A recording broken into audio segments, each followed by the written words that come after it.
Uvek su velike sile zapravo pritiskale, uslovljavale male zemlje, ali ne vidi u tome što smo mi poslednjih decenija, posebno poslednjih godina ili tako dalje, učeni ili verovali u to da je to vreme prošlo. I da sada viće neki novi period u međunarodnim odnosima dolazi, period gde će se odnosi počivati na međunarodnom pravu, na uvažavanju svih subjekata, na ravnopravnosti, dakle, i na nekim principima. Sad se vidi da od toga nema ništa ili gotovo da nema ništa, da se u tom pogledu današnji svet nije mnogo promenio, osim što je oružje mnogo razornije i što imamo potencijala, odnosno nemamo mi, ali niz zemalja ima potencijala da uništi planetu. Ali što se tiče logike kojom se rukovode sile, imperije, velike sile, ona je ostala ista. Nevolja naša, pored ostalog, je to što nismo na vreme shvatili i prepoznali. To nije shvatio Milošević na svoj način, pa je mislio da može da nekako izvrda ili da se inati sa velikim silama, a zapravo u trenutku kada nije imao nijednog saveznika. Ni on, odnosno Srbija, iz različitih razloga. Za nešto je bio kriv, ona za nešto prosto su bile okolnosti takve. To je bilo vreme potpuno raspada Sovjetskog saveza, raspada socijalističke imperije, odnosno socijalističkog carstva, planetarnoj hegemonije i dominacije američkih država. On ili nije hteo u početku, posle nije umeo da tu nađe zajednički jezik, prosto su naši protivnici, neprijatelji, susedi, bivša braća bili u tome sposobniji i uspešniji.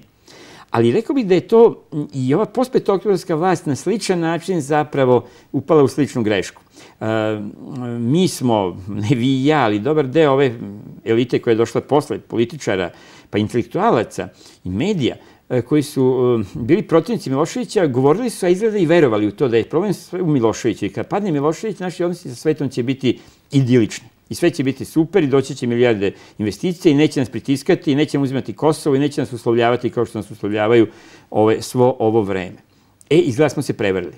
Dakle, baš zato što vladaju neka druga logika, ili bolje reći stara logika i dalje vlada međunarodnim odnosima, samo je sada ciničnija, lukavija, prepredenija, medijski je to upakovanije, umjesto lepo, u navodnicima lepo dođu i kažu, slušaj, ja imam pretenziju ili na deo tvoje teritorije ili imam interesa da te nateram, da ti daš autonomiju ili nekom delu svoje teritorije ili da se odrekneš dela svoje teritorije, u protivnom ću te bombardovati ili ne znam šta će već uraditi.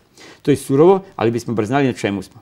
Ali dobar deo građana Srbije, pogotovo srpskih političara, srpske opozicije je podlegao toj priči o, kažem, novoj zori u međunarodnim odnosima i to da mi sad nemamo neprijatelja, niti da u svetu više nema neprijateljstva, već vladaju ljudska prava i logika humanosti. To, dakle, prosto nije slučaj. I kada sada to gledamo retroaktivno, onda bojim se da bi se odgovornost za situaciju u kojoj se našla Srbija, mogla bi se vrlo ravnopravno podeliti, ne ulazim sad koji procenat gore dole, i na one koji su ili onom garnituru koja je vladala pre 5. oktobra i ovi koji su došli posle 5. oktobra. Dakle, ovi su prosto suviše naivno ili su neki imali interesa. Uvijek možemo to prihvatiti kao mogućnost, ne tvrdim da je bilo. Dakle, ili iz interesa, ili iz naivnosti, ili iz gluposti, oni su poverovali da će sad sve biti drugačije odnosno sa svetom. Nažalost, nije bilo, a pritome se nismo ni kao narod, a ni kao država. Prosto rekli smo se nekog odbrambenog mehanizma ili da učiniš nešto, se zaštitiš od tog neprijateljstva i te mržnje koja te okružuje.